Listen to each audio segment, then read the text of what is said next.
Hello, we are some students of Deusto. We are Iván, Iglesias, Markel, Ucin, Iker, Pilarte, Sergio, Astour, and Eneko Martí, and we would like to explain you a bit of microeconomics. Okay.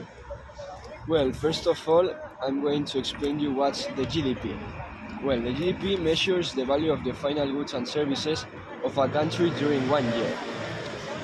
This we can calculate it in three different ways, but the most common one is calculating with the formula of the GDP, which is a sum of the private consumption plus investment plus public consumption plus net exports. Also, there are two types of GDP, the nominal and the real. What's the difference between the nominal and the real GDP? Well, in the nominal GDP, we calculate it with the current prices, and in the real one, with the constant prices. Also, talking about the CPI, is the general indicator of prices and is one of the most variables used in prices of macroeconomics. Now, talking about the inflation, well, the inflation talks about the value of the prices and could increase or decrease in one country. And also, we can calculate the difference between inflation between countries and in different years, making a variation. Now I'm going to talk about the classic model, which refers to flexible prices and salaries. This model simplifies the economic analysis, the production, and the full employment.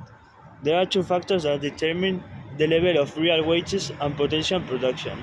These factors are the production function and the equilibrium between the demand and the supply in the labor market. Also, although there is an equilibrium, the unemployment still exists, and we can differentiate some types of unemployment. We have the frictional unemployment, the structural unemployment, the stationary unemployment, and the cyclical unemployment.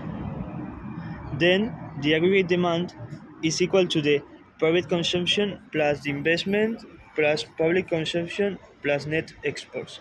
This gives us the planned spending. Another point important in this chapter is the savings and the investments. We differentiate private savings, public savings, and net investment.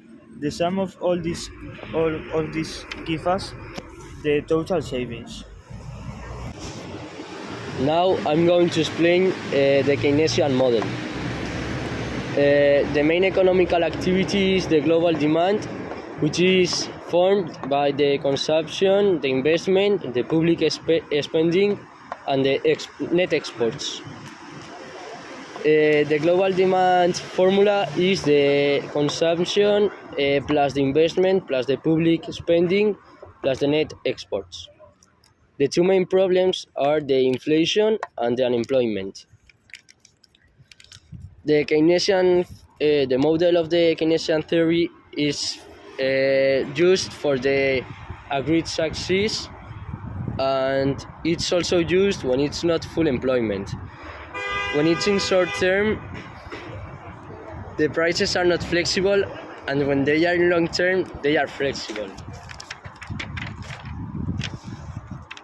Now I'm going to talk to you about the rent expenditure model, which is the global demand that are the goods and services produced by different economic agents.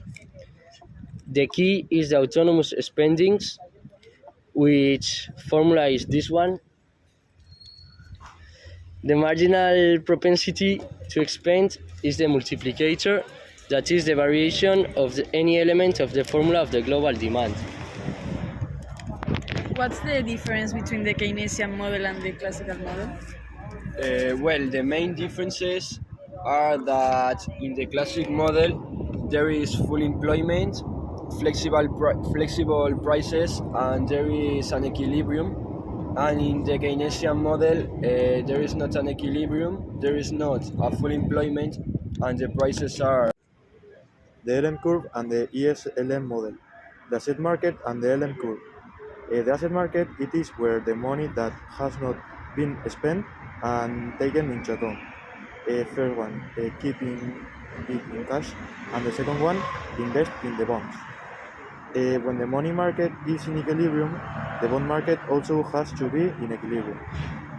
The money market, it refers to the quantity of money in cash, where the real demand of money is the quantity of money demanded by the individuals.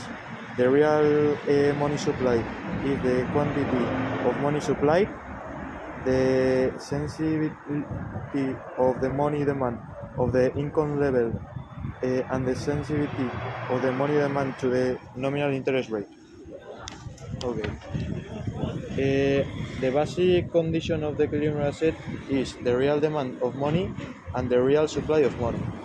The LM curve shows the combination of income levels and interest rates for which the asset market is in equilibrium. The ESLM model, it shows the combination of income levels and interest rates for which both the markets of goods and the asset market are in equilibrium. This equilibrium is the geometric place where the equilibrium of the market of goods and equilibrium of assets. Firstly, I will tell you about the Phillips curve. It defines the relation between the unemployment and inflation, as the Keynesian model does, as Iván has explained before. Talking about the aggregate supply, it shows all the goods and services that enterprises want to sell in a period of time. Now, talking about the FRPM, we could say that it represents the aggregate demand and says which is the unemployment rate taking into account the inflation. For end, do you have any question? Yes, talking about the natural rate of unemployment, I would like to know if there is any variable which affects to it. Yes, there are some variables which affect to it. The demography, the institutions, the growth of the productivity.